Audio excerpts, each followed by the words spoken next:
Welcome to the far less ambitious part 2 of my Criterion Collection. I'll code it to the previous one. I've now watched 3 of the 30 Bergman discs in their entirety, which means I've now seen 5 Bergman films. And I'm going to say, at no point does anyone sound like the Swedish Chef. I think the Swedish Chef is hilarious, but what did they base that mock Swedish on? I mean, when someone like Sid Caesar does mock German or mock Italian, it sounds Germanic or Italianic. Anyway, let's start with number 13. Ooh, how lucky. The Silence of the Lambs, and I believe I'm legally required to do this. Okay, I don't think I knew this was a Criterion disc until I put it in there. Barely looks like one, and I mean, Orion here. Well, here we got the Criterion Collection, and I guess here. I don't even see the C on here. Really?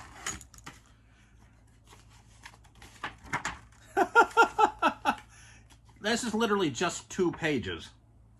And cast and credits, which, well, they're in the film too. And it's in English, so it's not, but yeah, it's, let's see, what does it have? Well, it does have a commentary. FBI classification manual, word-for-word statements of convicted serial. I'm not saying the extra. It's just kind of interesting. If you just glance at this, you might not even notice it's a Criterion disc. And I seem to remember buying this at Walmart. Is that even possible? Disc 23, Robocop. And yeah, I have 3 copies of this. I had 4.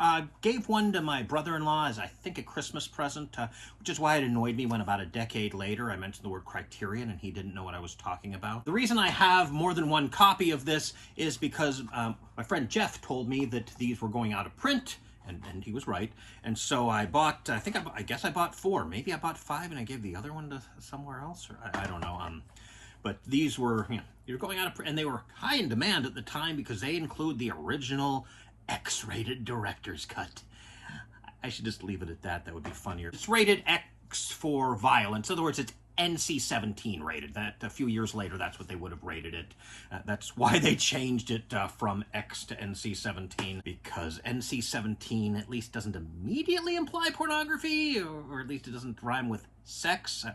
Yeah, still, it's... A lot of places won't carry NC-17 rated stuff, but it's still pretty bad. And this was the only way to get that cut of the film, and it's got some, it's got a commentary, it's got some interesting stuff here. Number 29, Picnic at Hanging Rock. Good film, good book, and I know because I read the book. It came with the book. Is it? Interesting that it doesn't have a movie tie-in edition, even though this, I think, is this the... No. Does have, can you see that? The Criterion Collection, so I guess it technically is a movie tie-in edition, but it's not as blatantly a tie-in edition as so many other tie-in editions. This is a great film. I highly recommend it. I should say more about it, but it's got background from, and like I said, it has the book. Both they're both a bit different, not really heavily different. I guess it's just a really good film here. Number 51, containing discs 51.1, .2, and .3, and I think they were actually in here in that order. Not sure. But this is, of course, Terry Gilliam's Brazil, and let's see, it includes 51.1 is the Terry Gilliam's director's cut. .2 is the production notebook. It's basically, it's the extras. .3 is the studio cut, the Love Conquers All edition, if you can see that without the voice of the Mysterons. And I haven't watched that much of it. I'd already seen the film, but I rewatched the director's cut of the film, and which I'd seen before, and I watched 1 extra, which was a deleted scene. I should probably explain the theme a little bit. Okay, basically, it takes place in this maybe alternate present, in fact, where there's way too much bureaucracy and the government tortures people, and then they send the bill for the torture to their next of kin because they don't think it's fair for the taxpayers to have to pay for that. And the head torturer is Michael Palin. Terry Gilliam actually said plays the world's nicest man, and from everything I've seen of Michael Palin, he really is the world's nicest man. Jonathan Pryce, I believe, plays Sam. He's some poor low-level bureaucrat, but he dreams that he's this winged warrior who's trying to rescue this beautiful woman who he eventually sees in real life. And in one of the dreams, in a scene that was cut, he flies the beautiful woman to the top of this mountain, which has eyeballs all over it, so the eyeballs can keep an eye out for any intruders, so she'll be safe. And they cut that, and it might be a good idea. So that's supposed to be a good thing, that you're on an eyeball mountain? That's kind of, I don't know. My plan was, I might eventually do this, probably rewatch. My plan was to then watch the studio cut, and then rewatch the director's cut with the commentary, and then rewatch the studio cut with the commentary, and then watch the other extras.